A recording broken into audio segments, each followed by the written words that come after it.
I'm here with my guest, LeBron James. Just kidding. Just warming up. I'm the LeBron James of Jews. Yeah, you took that from Adam Sandler a few years ago, man. Did he? He's I don't going even down know. the tubes, man. Ugh, he hasn't had a good movie in years. Who's your favorite Jewish celebrity? Are you a Little Dicky fan? Who's Jewish? Yeah, I mean, he was good. He's blowing up. He had he was on the top of the rap charts before Dre's album. Come on. He was number one Jewish guy from Pennsylvania. Joe, true or false? What chart? True. What chart? The Billboard #1. Little Dicky was number for one. Jewish rap? No, for all for of Jewish rap. rapper? He was above like Tyga and fucking Future. I actually have a rap video coming out. You do? Yeah, I'm Little Juju or Jew Chains, whatever you want to call it. Jew Chains is way better. Jew Chains. Jew Chains. I Do you have like that. what goes on Jew Chains? Like, I have a golden badass yarmulke? necklace. No, I have a necklace with a gold star. I hold Obviously it a on star. like Jew Chains. It's amazing. Yeah, I have to. It's been 4 years in the making of this rap video. It's shot in 11 countries. 4 years. That's the best you can come up with. After 4 years of Jew Chains. I got nothing. It's I mean, this is it's been a lot. The rap video has evolved a lot because I've in the past 4 years gotten engaged. So the initial design has changed. More tasteful. Much more tasteful. Less ass. We had more a class. lot of reshoots. It was very similar to the new Star Wars Rogue One, where there's expensive reshoots going on. We'll just go back to the drawing board and forget that we released that preview. J.J. Abrams was not happy with the initial cut. So I mean, it's okay. We're gonna do the intro in a minute, but just on that because I don't want to go into nerd zone.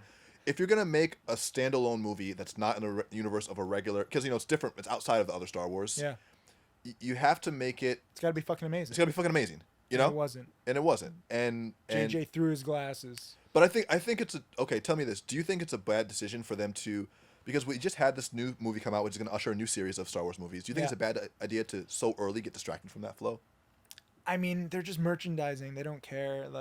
But you can have they're trying to do like the whole Marvel like Superman thing. So they're going to explore every character. I want like a Yoda backstory. I want him in like a little green. You want the Yoda backstory? Yes. You want infant Yoda? I want a little green thing like rolling around. You're blowing my mind right now. Maybe he comes out of somebody's nose. Like, where did Yoda come from? Yeah, where did he come from? It's amazing. He grew from. I think he grew from the ground. It's gonna be amazing. He's gonna be like the little what is that group? You know, he's gonna be like a little dancing. But like, don't you think that you could Yoda. go too deep into backstories where yes, you can merchandise, but isn't it good for the fan to have some sort of lineage and fans don't matter. Money matters. I know. It's true. George Lucas is like, no more movies. Yeah. Here's $4 billion. Okay. A few more movies. Well, then he's like, I can't do this anymore. Really, I can't do this. Bye. You know, Mayweather coming out of retirement again. Yeah. Like, I got to be 50-1. Like, it's money. It's all about money. Okay, but we don't want to go to the point where we're like doing cameos of like Spider-Man and Star Wars. We're not doing. You know, That I would think it would be fucking cool. kill me. Do you watch Game of Thrones? Love it. So, whatever that girl's name, Sansa Stark, and she's now in X-Men. I think it would be badass if she brought like her Sansa Stark character to X-Men. That would be too much. And you had like that would be fucking crazy. And you should be able to merge stuff like that. That would be cool. Game of Thrones runs my life. It's the only reason that I live. It runs my Sunday night. Yeah, I mean, no, but it also runs my Saturday afternoon. Oh, you're getting ready. I gotta get, there might be Daenerys titties this episode. It's true. There's like one per season now. She does it because she changed her contract. It's true. Guys, we're here with Timothy Sykes. We're I don't know if we're gonna re-edit that. No, keep it all in. Yeah, no. I mean, it's real. Should we chop it and put it in the middle somewhere? Okay. No. That was the podcast. Start with that. That's the whole podcast. Welcome Fuck to the it, podcast. be real. We're not gonna talk about all the stuff that he talks about on other shit. Because what you did, Steve Harvey. We don't have to do that again. And I'm not Steve Harvey, but we'll do something better. So you guys can. We'll put his links below. You guys can look him up. You have more hair than him. I know, but you know what? I feel like Steve. One year he had a flat top that was perfect. The next year all bald. What happened to that? Whatever is working for him. You know what I'm saying though, right? He had the flat top, and the next year he was immediately bald. And he got a lot funnier too. So I think he went to some radiation zone, No, he didn't lost get the funnier. hair, but he got funnier. He was one of the most amazing, if not the most amazing interview I've ever had. I got interviewed by Larry King, Steve Harvey. Oh well, Larry King is fucking literally dead. He's literally dead. He was still alive. He had a firm handshake. I was like, Larry! Like he's the original superhero. He's strong. He looks like the Stan Lee of broadcasting. He was amazing, but Steve Harvey topped him. Steve Harvey, because Steve has that energy. I mean, we were there for like 3 hours. I mean, his whole team, they flew in my students, like That's it was really cool. hugely edited. Like there's a live studio audience. He just kept going off script. Like he just wanted to know. And it was like, holy shit, this is amazing. I get the impression that he actually genuinely is interested in things and he cares about people. 100%. Yeah. I mean, my segment was like 10 minutes, and we filmed it for literally 3 hours because they brought in all these inner city kids from Chicago. It was just an amazing experience. He's a comedian. Like to be a comedian, you have to explore and understand what motivates humans to do things. Yeah. Right. So what makes humans funny is and I used to do acting, so I used to like kind of understand improv. And what I learned is that being funny isn't about saying a funny thing. It's about being in a normal environment but having a funny perspective on it. Yeah. And I feel like Steve has a really funny perspective on things. Amazing. Like in what's the show he hosts? Family Feud. Family Feud, and now what is it? The Little Big Shots. Oh, he's doing that too. Which is funny, actually. And he's doing like the Miss America or the Miss He does Universe. so much. I mean, we filmed this. He was done with he has like a 4-hour Sirius satellite radio show. Yeah, he does that too. And then he was filming with like Ellen after. Like, and he was like, this is his whole day. Man. And like he has a crazy day, and we still went over 2 hours. Yeah, and he still felt like he wasn't phoning it in. He was really he was there. 100% there. Man. And we had like a nice talk afterwards, off camera, like just incredible. That's really cool. I think that there's few people who you can feel that type of connection with when you just meet them. Yeah, I mean, he met my parents. Like it was just your parents. Yeah, my parents came in the audience, and he was like saying hi to them. Like I was like, wow, like above and beyond. That's pretty cool. No, I mean Larry King was great too, but Steve Harvey was just on another level. You know, I've met a lot of famous people. Michael Jordan, Wayne Gretzky, two of the most humble guys, amazing. Yeah. Ken Griffey Jr., my childhood hero, asshole. Fucking asshole. The biggest asshole I've ever met. Ruined my night. No. What did he do? It was just like, I was looking at you. I was like, Ken, you know, you're my hero. Like, I mean, I drove to so many games seeing him, and he's like, we taking a picture or what? And I was like, yeah, okay. And like, I got a picture of him, and he's just like, and he just walked away. And I was like, you know, I was just like crushed. I was truly crushed. That hurts. And man. Wayne Gretzky and, you know, Michael Jordan, arguably bigger stars than him, nice as can be. So. Yeah, I mean, sometimes people are going through their own. But I had heard that, things. you know, Griffey had, but I've heard a lot, you know, with Griffey, and he has attitude problems. Well, so I can't say that I don't. So I have attitude problems too, but not to like my fans. Like if someone says like I'm your childhood, you know, fan, like I drop everything. That's awesome because it's all about inspiration for me. That's an interesting idea though, of the fact that, you know, you're not traditionally famous, but you have fans, right? Yeah. Is that weird to you? No, I mean, if you can make a positive impact on someone's life, whether it's through social media or sports or, you know, I mean, I spoke at Harvard. People come up to me like, oh, I love that Harvard speech. Like I threw my car keys into the crowd, like whatever it takes to influence somebody in a positive direction and show them like what's kind of possible. Because we're all just humans. We're all, you know, none of us are superheroes or special powers or anything. So most of us came from nothing or started with nothing. And if you can try and show people what you could do with your life, it's amazing. Yeah, so whatever platform you use, if you're on ESPN, if you're on Instagram, it doesn't matter. Our jobs as content creators isn't to necessarily spoon feed people directions. It's more to spark that creative, that insight. And maybe sometimes you'll have an influence on someone where something will marinate, almost like this kombucha, which this episode is sponsored by. But something will marinate in their minds, and years later they'll have a positive result, and it will be because of something you said, but they won't trace it back to you. Yeah. But that's still what your gift is. That's what you do. You know. As long as you can be honest and helpful, and you know some stuff you say probably won't be taken the right way. I know a lot of stuff I say isn't, but on the whole, and if you can get that spark. You know, I try everything as a teacher. I mean, I have several millionaire students, but it's not easy. Like, even if you have the perfect attitude, it's still very difficult to become a millionaire. So you have to get people thinking outside the box. You need to try everything, whether it's video, text messages, you know, tweets, YouTube. Like, I try every single format to try and just influence. Like, I need to punch them. Yeah. So I would try that. Yeah, I sent out an email. I'm not violent like you. I sent an email a few weeks ago called "Why I Send So Many Damn Emails," and I email probably 5 or 6 days a week because you need to get this. Yeah. If you're not getting this, if you're gonna unsubscribe, fine, bye. But it's not about you then. People who are offended or don't, you know, really partake in your teachings, they don't matter. Yeah. I will offend the whole fucking world. Can I swear on this, bro? Please. All right. I will offend the whole world, and I've managed that in finance, but the whole world. a lot of finance people. You know, I post a lot of obnoxious stuff, but I don't care about the non-students. If I can reach one solid student and piss off 100 people, that's a win. Yeah. Whoa. It's weird. So that's even more severe than the 80-20 degree. That's like 99. I mean, I'll piss off 1,000 people if I can create one millionaire or show one person something.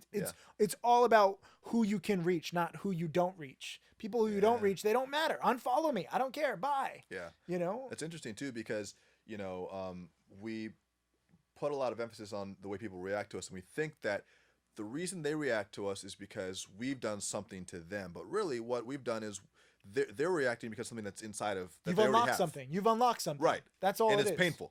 It's in everybody, okay? And it's staring in front of them, and you just have to kind of open their eyes so that they can see it. Yeah. You know, you're pulling away the matrix. But I'm Jewish Morpheus. Jorpheus. Juvius. Yes. Can we get shirts? Take the Jew pill. Yes. You know, we gotta cut the commercial. I started with my bar mitzvah money, so I make a lot of Jewish jokes. I'm Jewish. I can make those jokes. You can't. Oh my god! Yeah, there's a great Seinfeld episode on that. Yeah, exactly. But what was I gonna say? With the haters, you know, the reason people would probably be the most annoyed with you is your money pics. You do a lot of these money pictures online. You take out big stacks. Yeah. You show what you have, and that really it aggravates people. It riles them up. Why do you think it annoys people and frustrates people to see that? I mean, just talking about money is taboo. So I was getting pissed off looking at your shit before you came in. Yeah. I mean, well, if I brought cash, like what I like to do, should have brought a stack. I usually do that. I didn't think. I didn't have time to do a bank run this morning. No, what I like to do is, you know, I get stacks of $10,000 and I smack somebody with a 10,000 and I hit them like kind of hard, and like people are kind of shocked. They're like, "Did you just slap me?" You're like a shaman, except you do it with money. Well, I feel like, you know, like when you're like getting knighted and you're like you have to hit them so that they remember their vow. So I have to they have to feel it. Half of America doesn't even have savings of $10,000. So I need to go over the top and in your face. Roughly half of America. Roughly half of America has less than $10,000. That's crazy, man. And you know, money can't buy happiness. That's not what I'm trying to say. But it can buy you freedom. Like most of the people work at jobs that they fucking hate. So you're working for a job you hate. You're working for a boss you hate. You're drowning in debt. You're not living.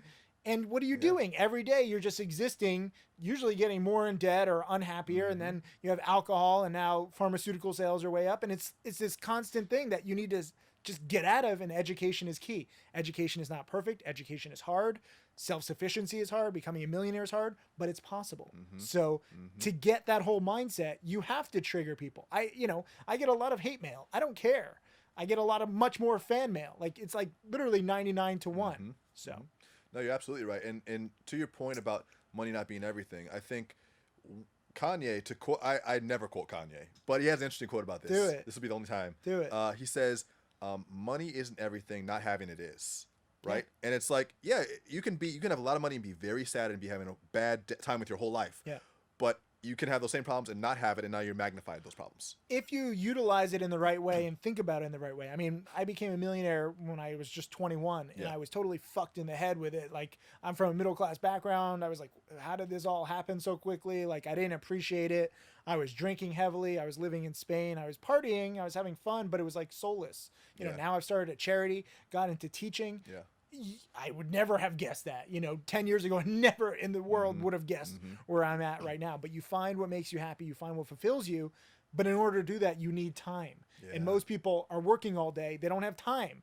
Like, it's nice. We're doing what you want, but I don't have time. I'm working on this job. I have to pay my rent. I have to pay for my kids. I have to take care of my mother. Like, you got to get over that hump, that financial hump, and then you can truly live. Yeah.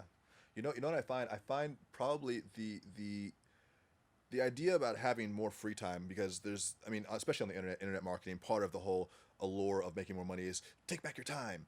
But I think really what the opportunity is with free time is not necessarily having more things to do that you'd rather be doing than work. So maybe you don't want to be, vacationing, but whatever you want to do with that time, having that time open to opportunity.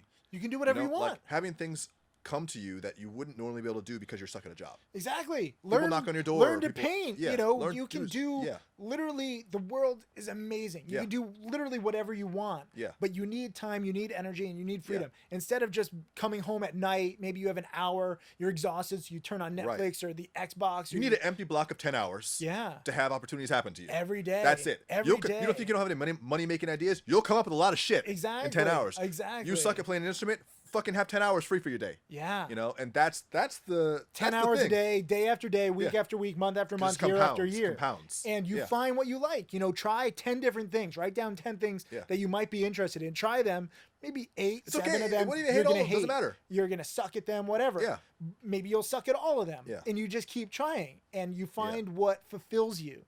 And even if you suck at something that fulfills you, if you work hard enough and you truly love it, after like 2, 3, 5 years, it's really tough to keep sucking. Yeah. You almost just magically You're can't. probably going to get better if you love it and you put enough passion into it, and you'll figure out like an angle to make money. You'll figure out like a business or something. But you have to love it. You're not going to find that. You're not going to go into, overtime thinking about something that you don't love. You're just going to be like clocking your day 9 to 5. Okay, work's done. I don't want to think about that anymore. But if you truly love something, you'll think about it and it's not work. 24/7. Yeah, exactly. And then that's when you get to really become a master, over the years. Here's how you know if you really love something. If there's 1 or 2 things in your life that you are constantly thinking about, and as a result, always talking about it, and your significant other or friends are like, yo, shut up. Like, we're tired of hearing about this. Yeah. You probably really love that thing. Yeah. And you can explore it. I mean, every industry, whether it's kombucha or podcasting or, I'm obsessed with kombucha. Music, anything. It could be anything. You can come up with so much stuff. Humans are amazing, much more amazing than anyone gives them credit. We don't give ourselves enough credit. Of course not. No, we don't give ourselves enough credit for being smart enough. We don't give ourselves the opportunity to really be incredible. Because we stay busy. We try to stay busy. Well, some of us are forced to be busy. Right. Like if you have family obligations, a lot of people have like older people in their family. They have to bring in their paycheck, and they're working minimum wage, or they're working shitty jobs. They're trying to become a doctor or lawyer like their parents want, and they're going to school for 10 years, drowning in debt. Even the way to describe that is have your head down. Your head's down. And if your head's always down, well, then naturally it's not up. You miss a lot of stuff. You miss a lot of shit. You miss everything. What are some of the biggest things that that maybe you missed before you started? Because you said like you were 21, you're kind of a shithead. Yeah. Like, I was at 21 too, so it's no big deal. Yeah. Joe's is 21 right now. You're a shithead. We've all been 21s and shitheads. But 22. We're 22. But 20-something. Right? Well, there's a brand equity in that. There you go. What do you think are some of the things you missed before you got on a better path? I mean, so I was so obsessed with just making money. Jordan Belfort shit. That was it. I mean, I wouldn't break the law. I wouldn't do anything unethical, but it was literally all about money. And I missed everything. Like, I was so focused. Now I got the money when I was in my early 20s, and then I was like, fuck, I have everything. Like, what do I do with it? What else is so there? I became a philosophy major in college, and that really sorted out my mind. All my friends were business and finance majors, but philosophy really helped me understand, the smartest man is the one man who knows that he knows nothing. It made me think so outside the box, and that made me understand. But only when I started teaching and having a charity did everything really click into place. I was always a stock trader, but you're trading stocks is boring. You see little flickering red and green lights. Like most stock traders you meet, most stock traders you meet, most traders are just fucking weird as shit. Like billionaires that I've met, they're weird as shit. So you have to be a little weird to be that good at something. But you get too weird. Like billionaires, Prince weird. Billionaire, weirder. Like I can't even pronounce his name weird. But it's the billionaires that I've met are so fucked up. They have too much money, and they're not even like human anymore. They can't even sympathize or empathize. Like it's crazy. I mean, so you get dehumanized. I don't want that much money. Like people are like, oh, you're gonna make all this money. Like I'm good. I've got the freedom. But now, what else can you do? So I'm still just learning. I started my charity like 1.5 years ago, and it's been fantastic. What's the charity? It's called the Timothy Sykes Foundation. So I'm actually building schools in third world countries in Cambodia and Laos. Wow, nice. I'm going to go there in a few months. Really pumped up to do that. That's really cool. Didn't see myself getting into that, but you find what fulfills you. and teaching fulfills me. Like I'm making 2-3 video lessons a day now, like insane, not just trading, but whether I have a good trade or a bad trade, now it becomes a lesson. Like today I had a loss, amazing video lesson. Not as many views as, when I have a profit, Of course. but those people who do watch it appreciate it. So you tinker and once you find the subject that you love, you tinker and you tinker and you tinker, you find what you love more and you find business opportunities. Yeah, absolutely. And again, it all comes from the freedom of having that time to figure out what is uniquely you. And it takes a lot of time. Everyone wants success right away. It's not going to happen in week 1, month 1, or even year 1, but 5 or 10 years in, I mean, it's pretty hard to. You have to be a pretty big fuck up not to 5 or 10 years figure of focused something effort out. at something. Exactly. Here's what I say to people. People ask me a lot, on like Instagram, Snapchat, and email, how do I find my passion? And that question has always been weird to me because I never thought about, well, today I'm going to start writing down my passions, and then I'm going to make a list and eliminate the ones that are definitely not my passion, circle the ones that could be my passion. And, no, what I always found is that the passion comes as a result of the work. Like you become more passionate about things that you start to get a little bit good at, that you see yourself improving at. You say, wow, well, if I just did that small thing, I might be able to do a bigger thing, and that process is a result of doing things when you don't necessarily feel like it. Yeah. Of course you're motivated to go to the gym when you're motivated. It's about when you're not motivated. Yeah. Do you still go? Yeah. That's when it counts. It doesn't count if you do it when you want to do it. Yeah. That seemed to me to be the biggest no-brainer. If you want to do it, who cares? Yeah. If you don't want to do it and you keep doing it, yeah, then you're passionate. You kind of have to be like a scientist. You have to just tinker and see what gets your brain interested. So that you wake up in the middle of the night, you're like, why am I still thinking about this? Right. And you're a scientist and you make a note. So you have to be, very careful and very meticulous with what you're interested in. And you have to keep track of that. Be like, I thought about this subject. I can't stop thinking about it. Like maybe I like it. I mean, it's not a exact science, obviously. Yeah. It's different for everybody, but you find what you're obsessed with. And then you use that obsession for good, not for bad. Yeah. There's bad obsessions out there. For sure. Okay, I'm really good at drinking. Let me I'm in 4 or 5 groups to help with Let those. me just drink all the time. No. Start a brewery, maybe. Yeah, exactly. You have to, think, how do you use stuff positively? Yeah. It's dangerous to get so passionate about something and just, be obsessed. There's a lot of downside with that. There are a lot of groups that handle that. But if you do it in a positive way, it's good. Well, in one way, if you're struggling to think of things that your brain can latch onto, sometimes it's because if you watch too much TV and a lot of just random media bullshit scrolling on Facebook, you become ADHD and very unfocused. One way I found to refresh your brain with a whole bunch of new ideas is to start reading more books. Yeah. And especially philosophy books. Yeah. I am almost ashamed, but not quite, not at all, because I'm happy, but almost ashamed to admit that I read Meditations for the first time. Oh, nice. The first, maybe 2 or 3 months ago. Cool. And it was great. Marcus Aurelius Meditations. You should pick it up if you have a chance. Yeah. How do you feel like your education and philosophy has influenced your business? Just thinking outside the box. I mean, everyone in the stock market. There is no box. And You're already outside. Thinking outside of the industry. Yeah. Every single one of my friends was business and finance, and they all learned the exact same fucking education. In the same way. In the same way. They all have the same order. suits. I mean, watch American Psycho. That's what they've all become with their little the business cards. I love the way they bone. That's what they think. And he was so jealous and mad. And that's Wall Street, and that defines the banking industry. Yeah. And, there's good money in it, and they're all, hopped up on cocaine and Red Bull all the time, and they're living this crazy life. If you think a little differently and, you're ostracized, whatever, you can become, the philosopher king, where if you lead in an industry, if you try and change an industry, you can't think like the rest of the group. You have to think differently. So philosophy made me really different. Maybe I was already different. Maybe it just opened it up, but I really went with it. And I love that, just not doing what everyone else is doing. And even if they're making money, I mean, there's a lot of people on Wall Street that make a lot more than me, but they're slaves and they're not innovating anything. But they think they're free. I mean, because of the money they're making. Yeah, I mean, they're flying on private jets to Aspen and all this stuff, but they're slaves to a job. And there's a million other people that do the exact same job, and that's why you have to go to Harvard or Yale or something like that. College is bullshit. You don't need any of that. You can learn everything on the internet. And even surgery, kids. Yeah.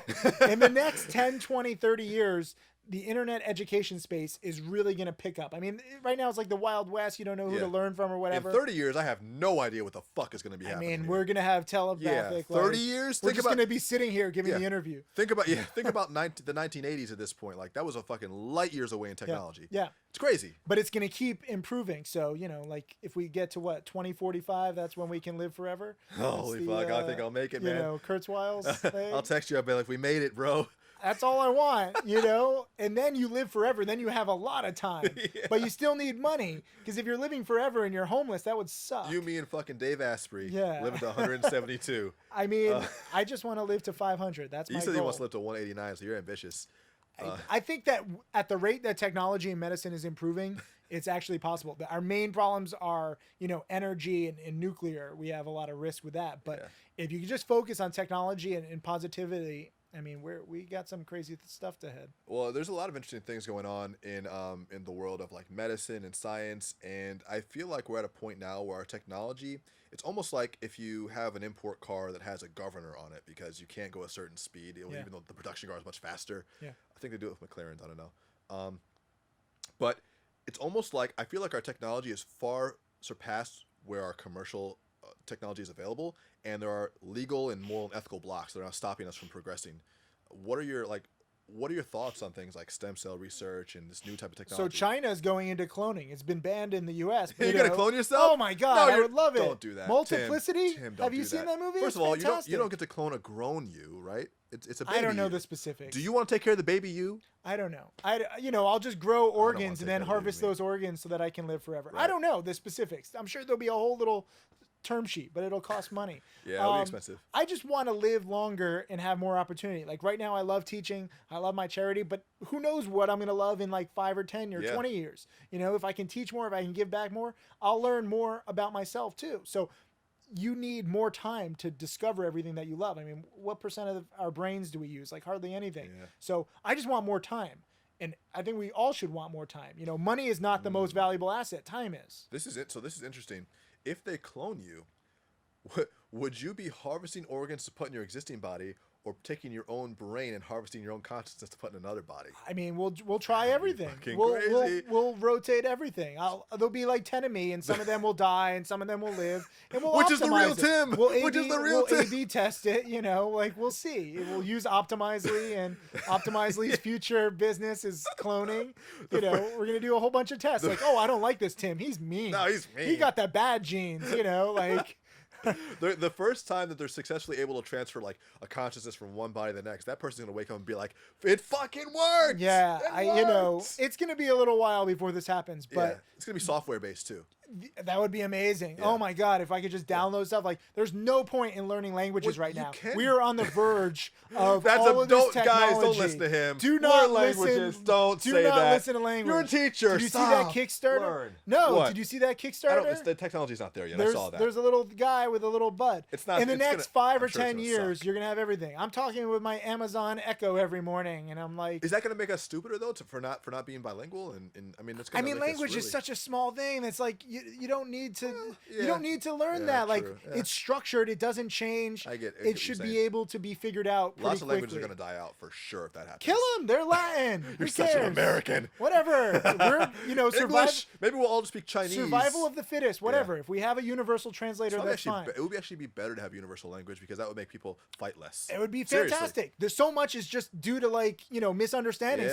Oh, you said, you called me a fucking asshole, and you really said, oh, I just wanted chicken for dinner, and it's like, I love how your universal translator has a New York accent. You call me a fucking asshole? Is everyone gonna? Fuck you! No, I want cheese on my chicken.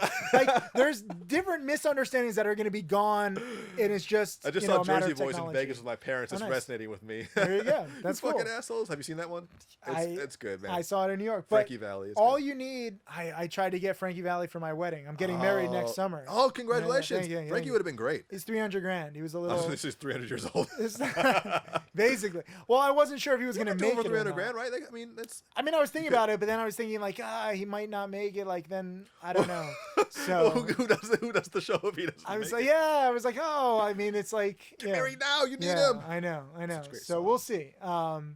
Yeah. Is your wife's name Sherry?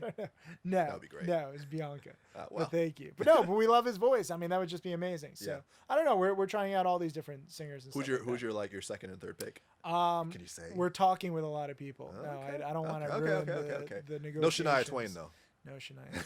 I love Shania. Good, I got her. Good. There you go. My 30th birthday, I have a bunch of people I want to get, but they're all dead. So It happens. Maybe technology in the future, maybe for your 300th birthday, we'll bring them back. Well, yeah, I mean, with like little DNA and amber, the mosquito bit them, and it's old Jurassic Park. Flav is back. Why not? What up? It'd be fantastic. Man, yeah, I mean that's another franchise that's because it's kept going for a while too. Jurassic Park.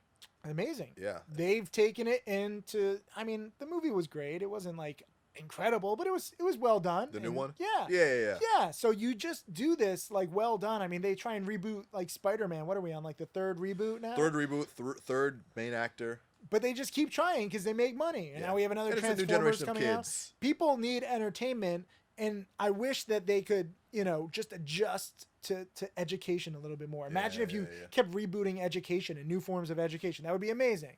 Yeah, I mean we were in dire need of a reboot of most of our educational systems. Yeah. Right. But it's tough. This is what I was telling Larry King. I had my obnoxious orange Lamborghini, and that helped me really get a lot of students. Like I did a A/B test with a little thumbnail, a 45-minute video lesson with a thumbnail of the stock that I was describing or a thumbnail of the orange Lamborghini. People, exact same video lesson with the thumbnail. People watch 4 times the amount as without the thumbnail of the Lamborghini, because you understand, oh, this is the carrot. Like if I study this, maybe I can get a Lamborghini. So I told Larry, it's like, imagine how good you would be at math if your math teacher had an orange Lamborghini, pulls it up to school. You're like, I've got to study this shit. So teachers are going to need to learn to do whatever it takes. I don't mind the hate. I don't mind, being called obnoxious.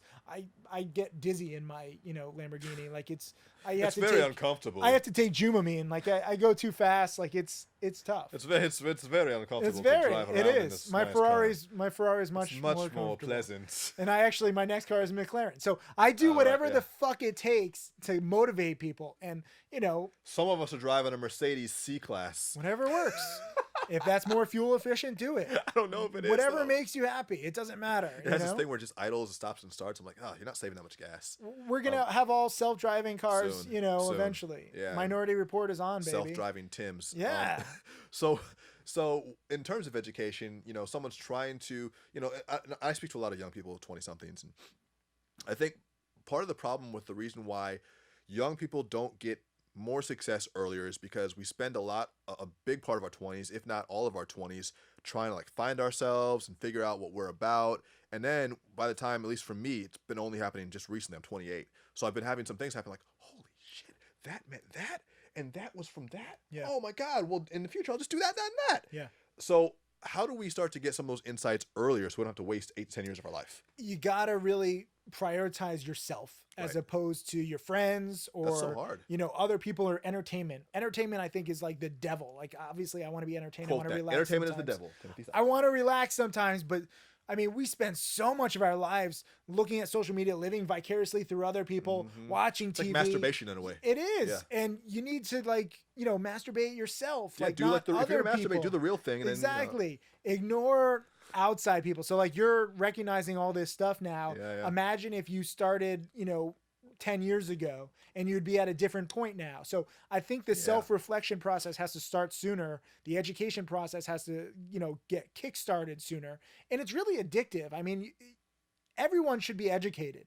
And I know some people are better at it than others, but if you start getting into it and seeing what you're capable of, it's really fascinating to try and push yourself. But you need to have the right mindset. You need to have that mentality early on. If you don't push yourself until you're like 30 or 40, I mean, it's too late. Then you have like family and responsibilities. So I think we really need to get kids and teenagers involved in this process and just get them jump started. It's tough. You're competing with a whole bunch of, different stuff. I mean, you're competing with like cigarette companies that like rot your insides and, Hollywood or entertainment companies rot your brain. I mean, we need to get in there sooner. And social media, I think, is going to be a big, big help. Right now, it's kind of... It's a detriment right now. Well, right now, it's junk. Right now, you have Kardashians. But, it's brand new. It's like we're like the cavemen, like smashing together rocks. Like, oh, we can take a picture. Let me draw on the picture. Oh, Snapchat. I love Right? So That's a great impression. as education evolves, as social media evolves, I think there'll be, some kind of harmony there. Yeah. And the tools that will come out, and we'll stop getting excited about clicking like. We're still at the point like we're like, oh, it still gives I want me the like most likes. dopamine. I want the most Yeah. followers. I want the most and it's so Right. simplistic, and it's no different than caveman Who trying can have to get most? fired. Yeah, exactly. Yeah. So once My pile bigger than once your you pile. once you get over that, I don't know what tools, I don't know what's going to come out, but if we can start getting people into a little more advanced stuff that actually stimulates their brain, I think people are going to be surprised. That is my dream, brother. You are speaking my dream. That's a utopia in a way. Well, the Kardashians' faces are about to fall off, so hopefully sir, the stock market sir, crashes sir. and the Kardashians' Kylie faces fall is off. fine and doing just right, and she has about 10 good years left. I don't know. Kim's on the way out. They're all gonna I bet one of them is gonna have like another sex change operation, and then another one's gonna come in with a machine gun and shoot them all, and that would be fantastic. And the stock market crashes, and then humanity will be saved. Reset. I mean, that's reset. what we need. We need a hard reset. Yeah. We need this stuff, but they're like a Greek tragedy, and tragedies end badly. So it's not gonna end. It's not gonna be like, oh, we're all so happy. Like they're not gonna. They're not gonna last forever. But they're just one part. I mean, but they're so popular. And these boy bands are so popular. This manufactured bullshit is so popular because they're working on a formula. And we need to change that formula or blow that formula up. I totally agree. Now, the problem is here in the States, big election coming up. We have 2 presumed nominees. Have they been officially, do you know if they've been officially presumptive nominees? Yeah. I mean, they're both, Joe, both on the, are they both like they're pretty much the ones? Yeah, they're pretty much like, what's Ben Carter's not going to come back in at this point. No. Ben Carson. Yeah. No, he's done. How do you think we're going to be able to make those drastic changes to us as a country foundationally if we have these 2 who I think are both probably shitheads? Yeah, I mean, I'm not really political, but I think that whoever gets elected will be very similar to our last president, who was similar to our last president, because they're playing the political game where the person who does the least and says the least and offends the least wins. That's my thought, but maybe the formula will change. The person who offends the most wins, because that's our society right now. Politics will always be a game, and I'm not interested in politics. I don't believe a single one of them. What I do believe in is society and what we can accomplish once we put our minds to it. Leave the politicians, leave all this stuff to their games. It's theater. That's fine. It's theater. It is theater. It's professional theater. They're really very good. theater. Really good. It's like it's House of Cards in real life. TV show you've ever watched. Yeah.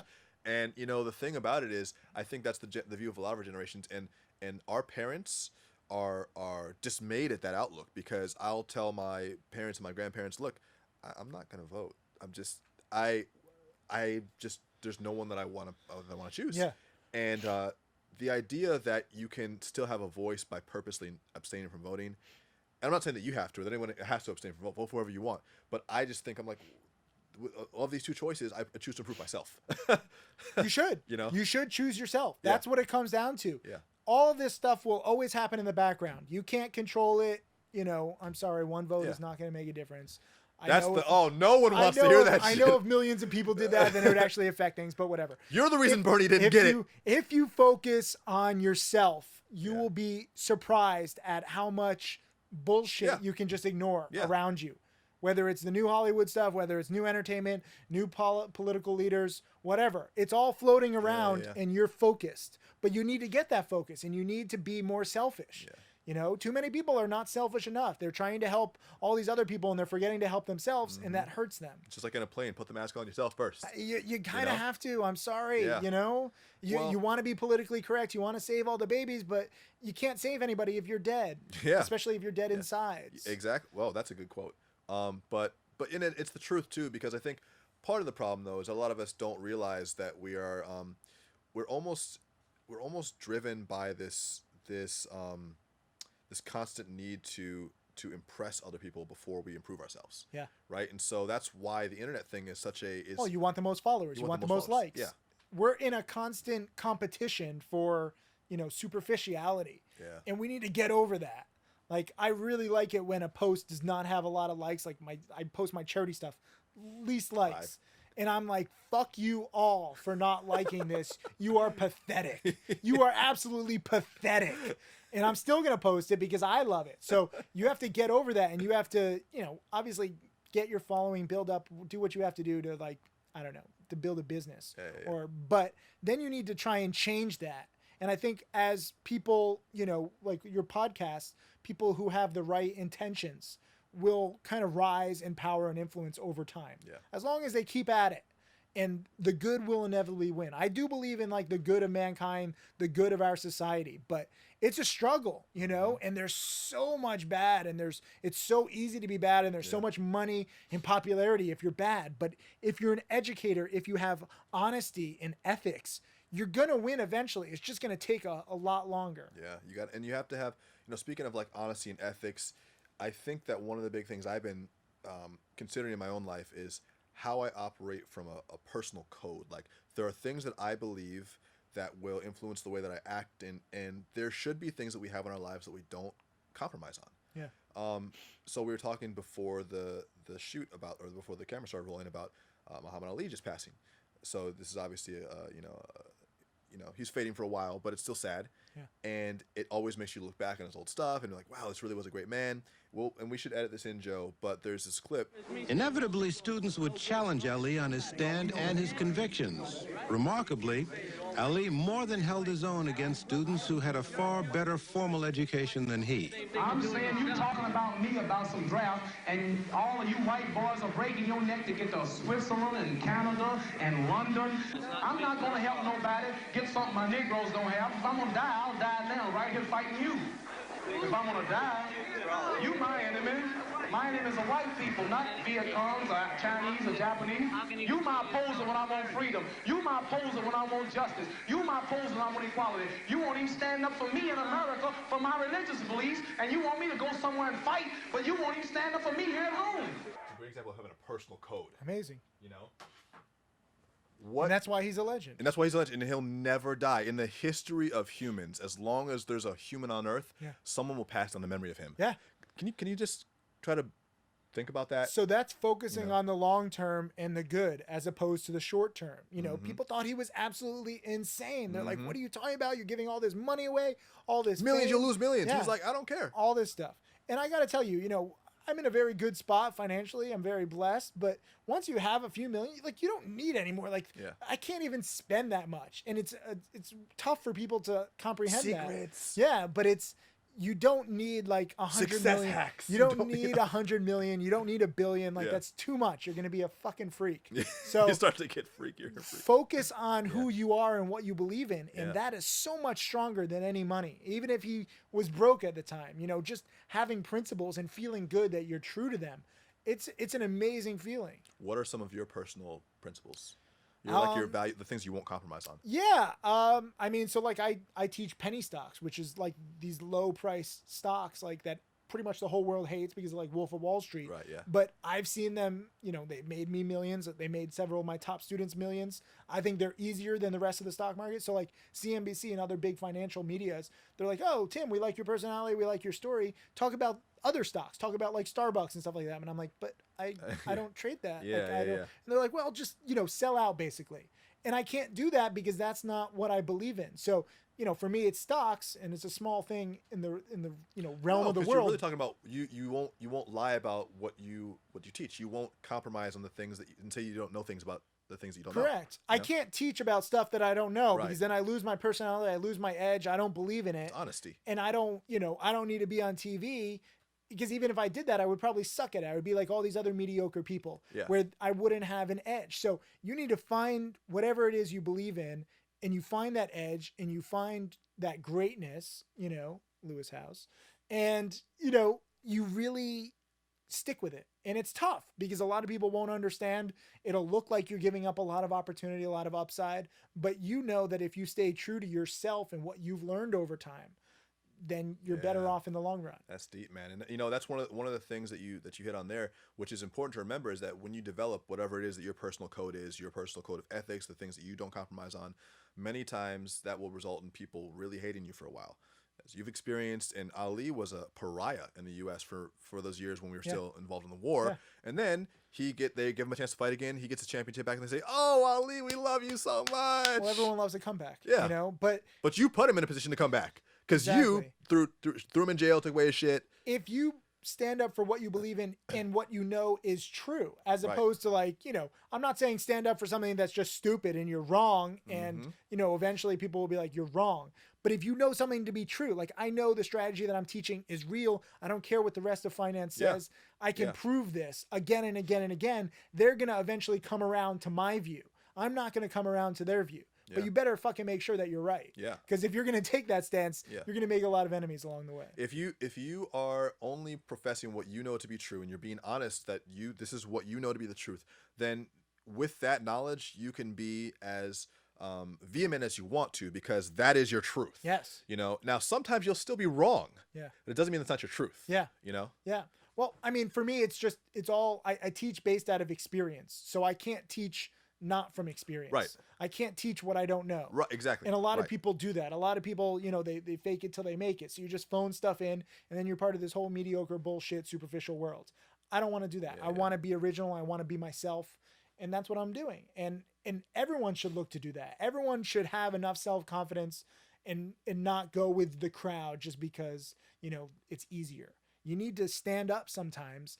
And when you're right and the crowd is wrong, that's when you can really stand up and make some noise. Yeah. And then you can like get ahead as other people start to realize that you're right. Yeah. Well, it kind of goes, there's this almost a spectrum of, you do something original, true to yourself, and people say, why would you do that? And then, a few years later, they say, can you tell me how you did that? Well, I have a lot of people, they don't like me for whatever reason, attitude or, narcissism. I get a bunch of stuff, right? But I say, okay, don't learn from me. See how you do on your own. And they come back 6 months, 9 months, a year later, and they're like, you're right. I'm sorry. It doesn't even feel good anymore because it keeps happening. They hate it. They fucking hate it. They're like, I don't want to say this. Some of my top students hate me, and they're still just like, they're like, you're right, but I fucking hate you, and I hate your marketing. So many people have daddy issues revolving around their relationship with you. Yeah. I mean, he was always right. It's just annoying. And I'm not always right. I'm wrong a lot of the time, but if I can be right about the overall message that I'm presenting, it's okay to turn people away. You don't need to feel that you have to constantly please people. It's actually stronger. Like my first Millionaire student hated me. He wrote a blog post that said, Timothy Sykes is full of BS. And I commented, we went back and forth. I know you're not supposed to talk to your haters. I don't give a fuck, right? I talked to every single hater. And he eventually tried out my DVDs. He became my first Millionaire student. Michael Good is his name. You can still Google this. Timothy Sykes is full of BS. And you'll see his blog post of like 10 assumptions of why he thought I was full of BS. I want to read these. Matt, can you pull that up? Yeah, it's fantastic. Timothy Sykes is full of BS. I went specifically at him and I, corrected him on everything. And that hate turned into a friendship. Without the hate, like some of my best students, some of my best friends, like we hated each other at first. But it was just misunderstanding and I stuck with my guns. I wasn't like, oh, you're right, I am full of BS. Like, well, it shows also the clash of strong personalities. The common especially the Timothy Sykes. Good trades. One of the common archetypes of a relationship between a master and a disciple is that love-hate, mostly hate relationship. Yeah. The Mr. Miyagi, hitting him with a stick and telling him he wasn't good enough. Officer and a gentleman. I talk down to a lot of my people because, stock trading, the vast majority of traders lose money. Yeah. So I have to be strict. I can't be their friend. I know a lot of people who are teachers and their friends and they don't prepare them for the market. Yeah. Like if you go into a battlefield, with a knife and everyone's shooting guns, you're dead. It doesn't matter how nice you are. You're unprepared. Yeah. So it's my job to prepare people. And I don't care if they hate me. I don't care if they dislike me for the message. I'm trying to prepare them. If you want a friend, go buy a dog and they'll be loyal to you and they'll sometimes that won't prepare you at all or, whatever, buy something. But for me, I'm not in this for friends. I'm here to try and prepare people. I'm trying to be the mentor to people that I never had. I'm self-taught. Yeah. And that's so fucking tough. You guys out there, get a mentor, get someone who's been there and can show you the ropes. I made so many boneheaded mistakes because I'm just, I'm fumbling blind. In the dark. And that's terrible when you're trying something. And the good news with this education space that I'm talking about and how it's evolving, it's going to be very difficult not to find an expert or a mentor in a niche. Yeah. And you have to stay on them, email them, show them that you're dedicated. A lot of people email me. They're like, oh, I want to learn. Give me one hot stock pick. I'm like, that's not how it works. Yeah. You need to actually show me that you're dedicated. And they're like, oh, I don't want to put in any work. Show me that you're real. I'm like, no. I don't need you. Yeah. You need me. Okay. So I'm here to teach you my way. If you don't like it, bye-bye. Yeah. So Yeah. it's weird that I have to like turn people away and I have to kind of be a dick about it. But there are so many people that will try and use you for your time if you are an expert and not pay you and not have the right mindset. And they're going to try and bring you down to their level. You have to stay firm. So it's kind of weird what you learn as a teacher. Yeah, I get hilarious messages from people. You know, I'll have people that will email me, and they'll say, okay, you know, Daniel, I need your help. Can you help me with this? I want to start a business. Can you help me? And I'm like, sure. What's your question? And they'll be like, explain business to me. How should I start it? I'm like, and I almost never answer these, but sometimes I'll just, you know, engage them just because it's fun for me sometimes. And I'll be like, okay, listen, I'm happy to help you, but I need you to ask a specific question. No. They want everything. Yeah. And it's like death by 1,000 questions. They'll ask you again and again. And so sometimes like I'm bored, I answer one question. I'm like, I shouldn't. I have to be more disciplined. Open the floodgates. Because I answer one question and they're like, come on, just one more. I'm like, no. I have guides. I have full comprehensive stuff on my website. And you're ignoring that. And they're like, but I just want one question. So I answer one more. And then there's 10 more. And I have to like mute notifications on Instagram. And I have to be more disciplined. I can't help Instagram, it. I don't even. They try. So I have like 25,000 direct messages. I can't keep up with these one questions. Everyone thinks that it's like, oh, it should be all about me. Like, why aren't you answering me? I haven't paid you anything. Dick. Yeah, exactly. Like, I looked up to you and now you won't answer one question. And I'm like, you have a million questions. But it does hurt sometimes still. It does. Because I do get that a lot now, and it hurts sometimes. If you're an educator, you need to structure to provide comprehensive education. That's why we have courses. One question at a time, it's not going to teach you. You're just spoiling the little child before bed, giving him some sweets. Well, it's also like there's always context around a question. So it's like a pickup line. That pickup line could work if I said it, or if you said it, but not if I said it. I could give somebody the exact recipe and they'll, know, fuck it up somehow. Yeah. And then they'll blame me for the recipe being wrong when it's their own screw up. And there's so many subtleties. Like to become a true master or expert at something, it's not like one size fits all. Like, oh, here are 10 lessons to become a millionaire in the stock market. This is all you need.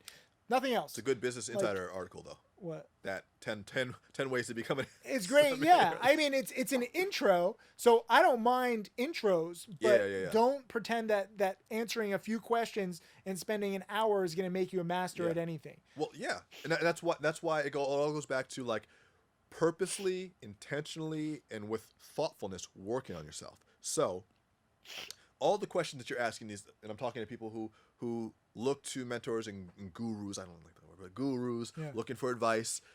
When you ask one-off questions that are not even a beginning question, but like a question that you would get in the middle of the road. In the middle, It's just a random middle question. Yeah. They'll say things like, "Hey, Daniel, what type of team management software should I use when I eventually open my freelance business?" And I'm like, "So you don't have a freelance business or a team?" I'm just debating the different CRMs I should use. If you have 400 steps and they're like, what's step number 226? Yeah. You know? And it's like, I don't want to know about anything else. Answer my one question. Yeah. Why won't you answer my one question? You're an asshole. I looked up to you and you won't answer one question. I read all your free stuff. I never spent $1, but I read all your free stuff. But and so that's why you should be working on yourself well before that. So when you come to the mentor, the guru, the expert, the teacher, you can ask a question. Someone can ask me one question, and I'll know if they're prepared to take that journey. True. At one question. 100%. Because it's so thoughtful and well prepared, and they knew that they would only have like one shot to ask me, and they asked it, and they killed it. Well, who has potential, who has the right mindset. Yeah. Pretty early on. Yeah. If you're going in the wrong direction, like, oh, I don't believe you're real. Give me one stock pick to make money, and then I'll believe you. And I'm like, if you don't believe me, then don't learn. Like I don't have time. And he's like, no, make me. You prove to me that you're real, even though I'm calling you. So this is the beauty of being real, because in my industry, the vast majority of people are scams. Right. So they have to be nice. They'll answer questions just to get these people's money because they don't care about the end result. Right. For me, what I've learned is that, my testimonials are the most important thing. For me, fulfillment-wise, I love creating millionaires from scratch. I'm very proud of that. But then also business-wise, I can't get good testimonials if I don't teach properly. Exactly. So if I'm in this just to make a quick buck, like I'm sure I can make a lot more money in the short run, but I won't have any successful students in the long run. And that's not a business that I want to run. Yeah. So you need to think every single day, how do you do something in the long run? What is your overarching goal? And you need to stay true to that, because there's a million little shortcuts that you can do to make more money in the short term, but it's going to hurt you in the long run. Yeah, and you can especially in the internet marketing business. There's a lot of ways to make a lot of money, and then you just have no business in a year or two. And that's why you can tell with someone, they can ask one question, you can know whether the focus is long term or short term. Yeah, you tell immediately. You know. And mindset is so important. You know, everyone wants to be rich, everyone wants to be successful, but what are you willing to do to get there? Like, what sacrifices, what kind of dedication will you dedicate to this? Like, what's your level? Yeah. What's your seriousness? You know, Yeah. as opposed to just wanting stuff for free or stuff that's easy or something like a quick fix. Like, I got to pay rent next month. How do I make $5,000? Right. Whoa, get a normal fucking job. Yeah. Okay. Deal with that. You're a 9-to-5er mentality. I'm sure you've gotten a lot of. Yeah, I get a lot of those too. Daniel, what's the quickest way to earn $2,000 this weekend? I'm like, I need it in the next week. oh, sure. Go see your local the money Russian genie drug czar, like, and save your kneecaps. Like, I don't want to deal with people who need urgent money. Money is not urgent. Like, I understand people have these issues and they're just reaching out, and I'm not trying to diminish that, but if you want education, if you want truly life-changing, ideas in education, it's going to take a lot longer than you're prepared for. Right. You could study all night for one night. Right. You can't cram. There's no cram. This isn't a test. This isn't like one little cram, final. self-improvement. Then we have a little cheat sheet here. Yeah. Like, I'm going to look under the table as a professor. Like, there's no cheat sheet to making actually millions in legitimate businesses over years. You're going to kill so many people's online courses when you're revealing that there's no cheat sheet. Everybody wants the easy way out. And that's a problem. Yeah. We need to change that mentality. That's what, going back to what philosophy is all about. Like, you might never get truly successful. 50, 100 years. I mean, you'd have to be pretty fucked up not to like try to really every try single for day. that long. Yeah. But you might not get it. And you need to accept that versus going in like, oh, I know I'm going to be successful. What can I do? I want this success right now. I mean, I think that's one of the things. One of my big realizations over the last few years is kind of the philosophies behind Stoicism and just having a healthy detachment, which means that not necessarily that you don't try, that you're lazy, or that you're passive, but that you do your best work, and then whatever happens is feedback, but you can't control that. Yeah. You can try your hardest at something. If you're really, really training in the gym, you got a fight coming up, and you're doing your best. You're in there 6 days a week. You're in there for fucking hours. You're killing yourself. You're on your diet. You're making your weight. Some friends of mine that I know. If you do your best, then that's it. Like, you have to be detached from that outcome. So I was a tennis player. I had Tommy John surgery on my arm, right? I lost in the state finals junior year, and I was so fucking pissed that I was determined to win my senior year in high school. And I overtrained. I was playing 4 hours a day. I'm lifting 2 hours a day, and I got injured. Yeah. And that led to my stock trading career. My dad calls it the $1 million injury. But yeah. If you overtrain, if you are so focused that, it's good to be determined, it's bad to be too obsessive. I did not take proper, resting periods. Balance. You need balance. You need some balance. Yeah. I'm not good with like perfect balance. Of course. Like, my work-life balance is that I have no balance. Like, well, I'm tipsy all the time. Your work is your life. Your life is your work. Yeah. I mean, so like this summer I'm going with my fiance. We're going to do Bali, Maldives, Australia, and Thailand. And, pretty awesome trip. I'm going to be taking pictures. I'm going to be working too, but I'm also going to be relaxing. So you need to try and manage, and there's no exact, formula for managing everything. But if you work too hard and you're too crazy about something, that's dangerous. Yeah. You can want something, but you also have to try and think what's good in the long run. You don't want to burn out.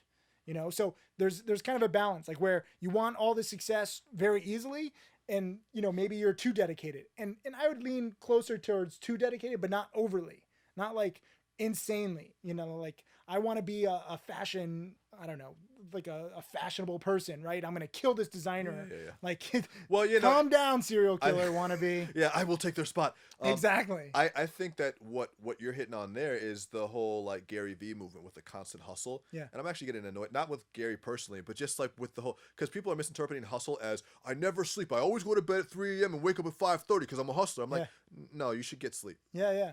There's no problem with getting sleep. You need to think about yourself and the long-term consequences of what you're doing every single day. Yeah. It's good to be obsessive. It's good to be focused and meticulous. It's bad to just throw everything into that and not think about anything else because you're going to be fucked up.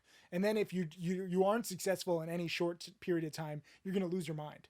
Well, I mean, also, and you're going to be really angry. Something that is troublesome about being that obsessive with a pursuit or a hobby or a goal is that, you know, a lot of times when you're so single-minded, you really you kind of are never really enjoying your life as is because you're living in the future or the past. Correct. You're mad that you lost in nationals, and so you were living in that past moment. You were experiencing life in the present, but all you could think about was something that happened in the past, which takes away from your experience of life. And then you're training for this event, and you're so focused on a future thing that hasn't even happened yet that you're not enjoying this moment, and you're not careful. Now you hurt yourself. And I actually wrecked my future in tennis, which turned out to be a good thing. But you know, you can hurt your future by concentrating too much if you don't think about it. Right. So keep like one eye on the task at hand, but also think about like your future and the consequences and the risks. Yeah. Too many people don't think about the risks. You know, we just do it. We're just like, oh, you said to focus on what you love. Yes, but also do it responsibly. This is whatever you do after watching this podcast is a 10-year plan. Yeah. That's the what you should take from this. Yeah.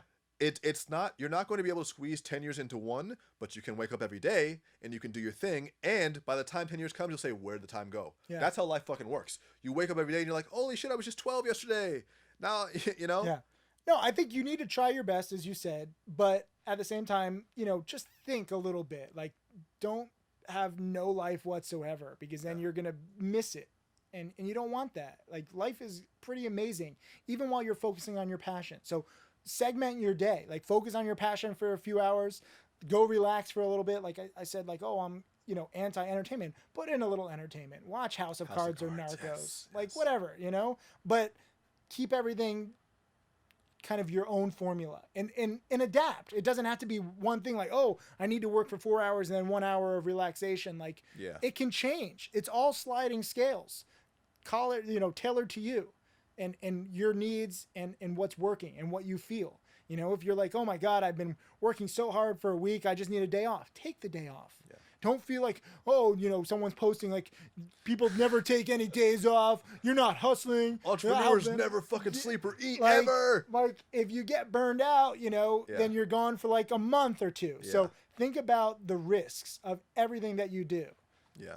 I mean, and I think that's, unfortunately, but hopefully you'll watch this podcast, but unfortunately that's one of the biggest lessons that you learn in your 20s, and it might take you 10 years to figure that out. And by the time you get to your 30s, hopefully you're in a place where you're like, okay, I can be a little bit more zen, but now my next 10 years I'm going into my 40s, so I'm feeling like the stress of maybe getting old. Yeah. You know.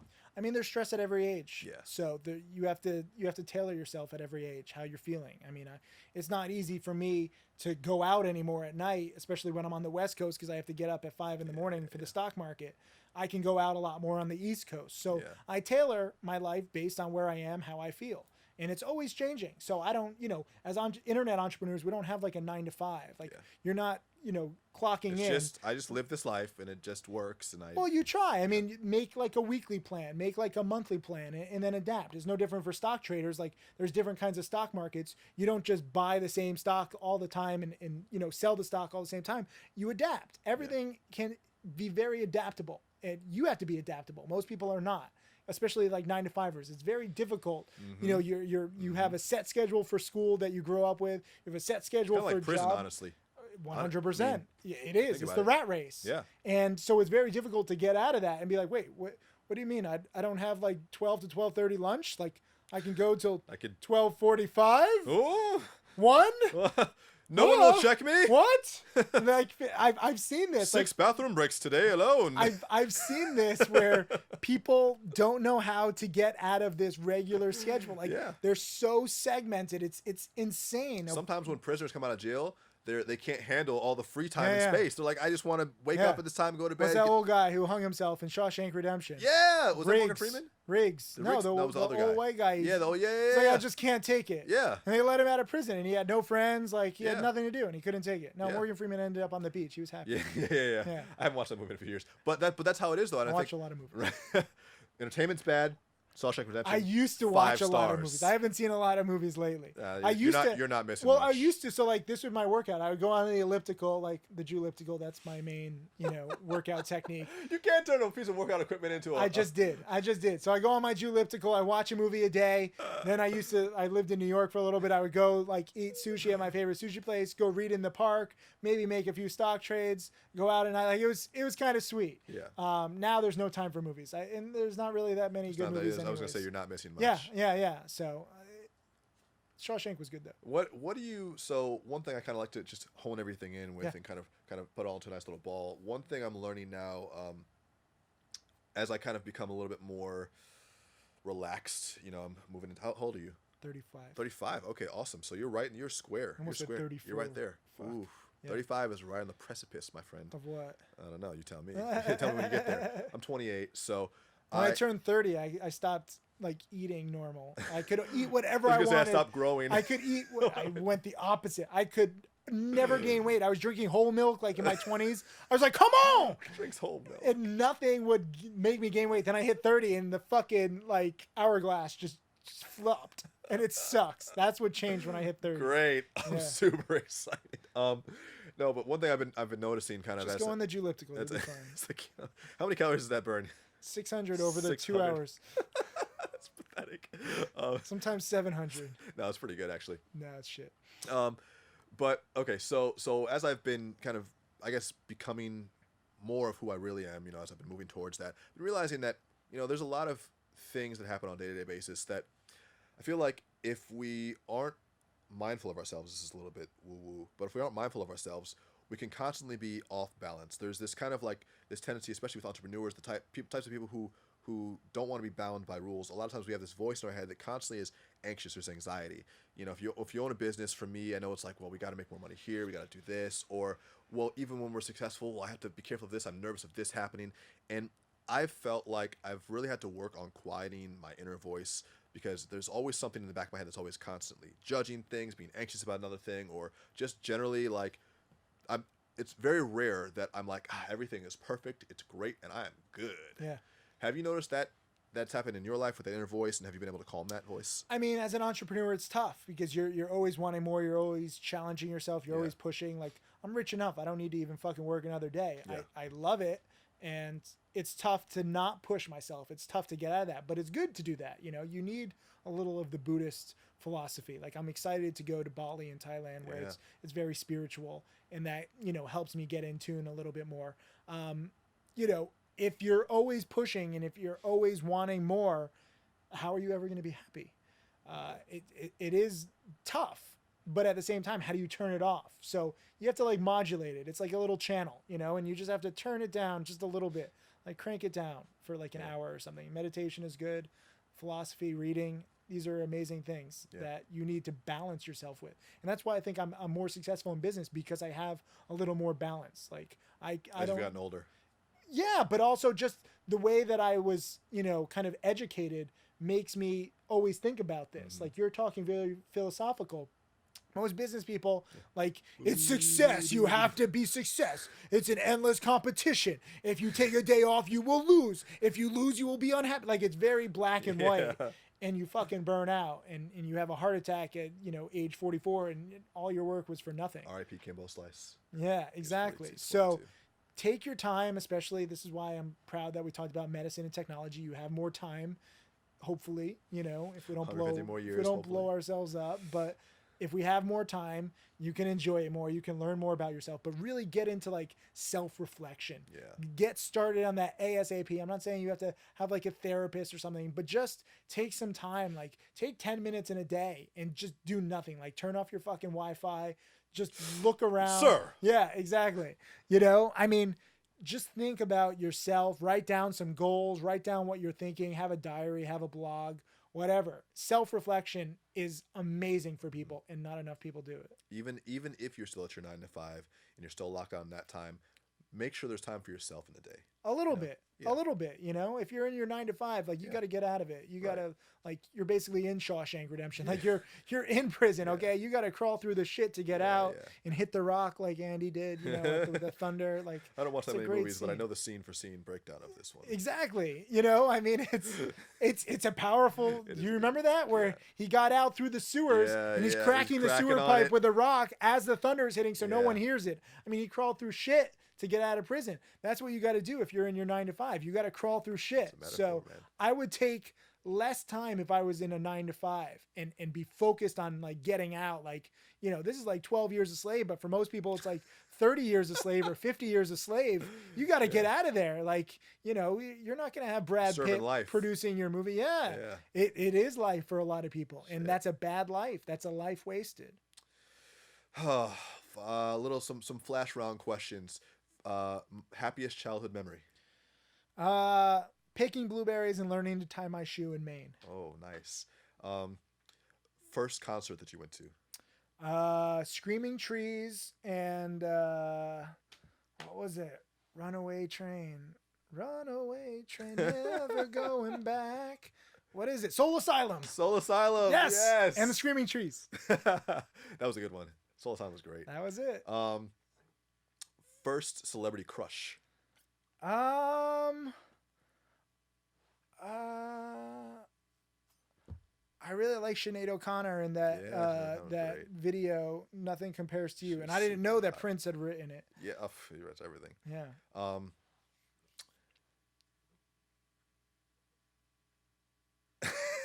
I want to let it know. Okay. Say it. Let's see. One sentence describing how you'd like people to think of you when you die.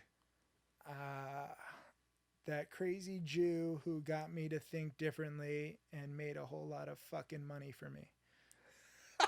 Timothy Sykes, I love you, bro. That's great. Thanks.